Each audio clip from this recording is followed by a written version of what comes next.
সুন্দরী। চলুন এবার একটু অন্য আলাপে যাওয়া যাক। আলাপে যাওয়ার আগে একটা বিষয় জেনে নিন। আচ্ছা, সুন্দর কি একটু জানাবেন? বলুন কি সুন্দর? সবুজ, আকাশ, ঘাস, লতাপাতা, খরগোশ, মানুষ, সমাজ, কলা, কি সুন্দর!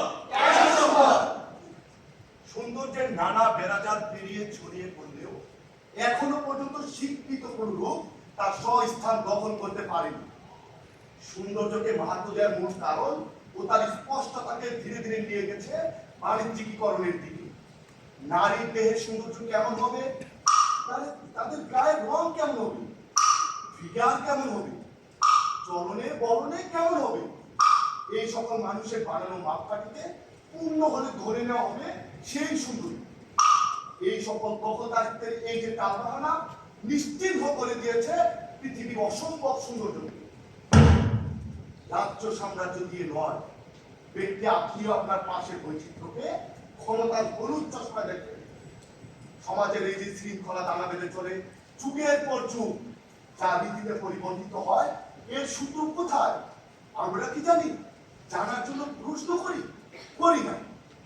আমার চারপাশ নিয়ে আমার কোনো চিন্তা ভাবনা নেই, যেমন কোন পশুর থাকে না।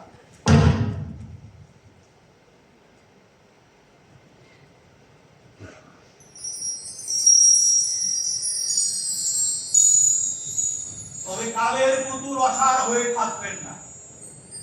কিসের সৌন্দর্য খোঁজে? চেহারা? ওরা নিজেরাই জানে না ওরা দেখতে কেমন। নিজেকে নগ্ন দেখেছেন কখনো? আপনার সর্বাঙ্গ কি আপনার কাছে সুন্দর? এই পৃথিবীতে পরিপূর্ণ কে কবে কোথায় ছিল? মানুষ মূলত চিন্তা, তার শরীরে নয়। তার চিন্তা যত বেশি দূরদর্শী, সে তত বেশি বেগবান। তার সৌন্দর্য তত বেশি আগামী।